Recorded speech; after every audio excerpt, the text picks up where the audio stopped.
ఈ కార్యక్రమానికి విచ్చేసినటువంటి విద్యార్థులు మరియు వివిధ ప్రాంతాల నుంచి వచ్చినటువంటి పెద్దలందరికీ కూడా good evening all of you. ఈరోజు మనము ఇక్కడ సమావేశం జరిగింది మన హైదరాబాద్ని ఒక సైబర్ క్రైమ్ ఫ్రీ సురక్షిత నగరంగా ఏర్పాటు చేయడంలో భాగంగా జాగృత్ హైదరాబాద్ అండ్ సురక్షిత్ హైదరాబాద్ అనే ఒక కాన్సెప్ట్ తోటి సైబర్ క్రైమ్స్ మీద అవేర్నెస్ తీసుకురావాలి.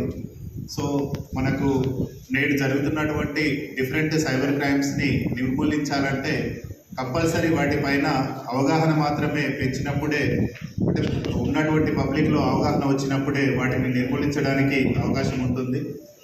ఎందుకంటే ఇక్కడ మనకు జరిగేటువంటి పోలీస్ డిపార్ట్మెంట్లో చూసినట్లయితే జరిగేటువంటి క్రైమ్స్ ఏవైతే ఉన్నాయో అందులో ముఖ్యంగా బాడీలీ అఫెన్సెస్ కానీ దొంగతనాలు కానీ ఇవన్నీ కూడా ఒకప్పుడు ఫిజికల్గా వచ్చి చేసేవాళ్ళు.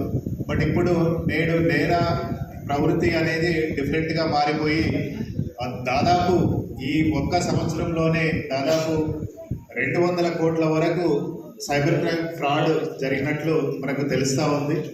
అదేవిధంగా లాస్ట్ 1 మంత్ నుంచి ఈస్ట్ జోన్ కానీ హైదరాబాద్ సిటీ పోలీస్లో ఈ సైబర్ క్రైమ్స్ గురించి అవేర్నెస్ ప్రోగ్రామ్స్ తీసుకురావడం వల్ల మనకు లాస్ట్ 1 మంత్లో డైలీ పిటిషన్స్ ఒక 10 నుంచి ప్రతి పోలీస్ స్టేషన్లో 10 నుంచి ఇప్పుడు 3 వరకు తగ్గాయి. అంటే ఇంకా చాలామంది విక్టిమ్స్ అనేవాళ్ళు ఇంకా ఉంటున్నారు కాబట్టి వీటిపైన మనము సరైన అవగాహన కల్పించినప్పుడే వీటిని నిర్మూలించడానికి అవకాశం ఉంటుంది. ఇందులో ముఖ్యంగా మనకు సైబర్ క్రైమ్స్ అంటే దాదాపు ఇంతకుముందు మా కొలీగ్ మేఘన కానీ తర్వాత రిమైనింగ్ విక్టిమ్స్ ఎవరైతే ఉన్నారో వాళ్ళు చెప్పింది ఏంటంటే మనకి జనరల్గా డైలీ మనం యూజ్ చేసేటువంటి ఈ మొబైల్ ఫోన్ నుంచి మనము సర్ఫ్ చేసేటువంటి గూగుల్లో సెర్చ్ చేసేటువంటి విషయాలను బట్టి ఈ సైబర్ క్రిమినల్స్ అనే వాళ్ళు నేరాలకు పాల్పడుతున్నారు.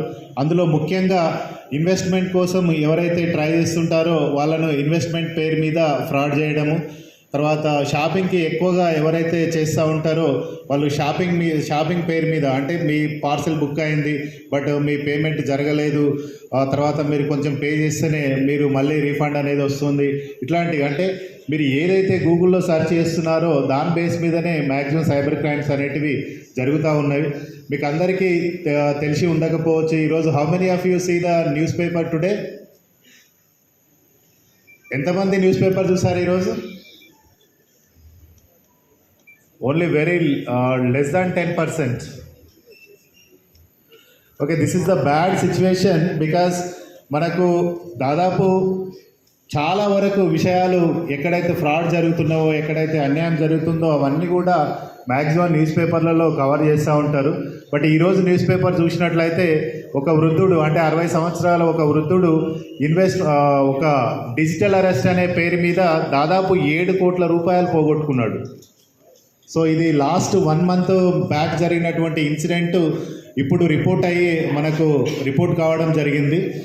ఎందుకంటే డిజిటల్ అరెస్ట్ అనేది ఇంతకుముందు మనం చూసినట్లయితే చాలా వరకు మీరు మీ ట్రావెలింగ్ డీటెయిల్స్ని బట్టి, అంటే మీరు చేసే ఉద్యోగము తర్వాత ట్రావెలింగ్ డీటెయిల్స్ని బట్టి ఈ డిజిటల్ అరెస్ట్ అనే పేరు మీద సైబర్ క్రైమ్స్ చేస్తున్నారు.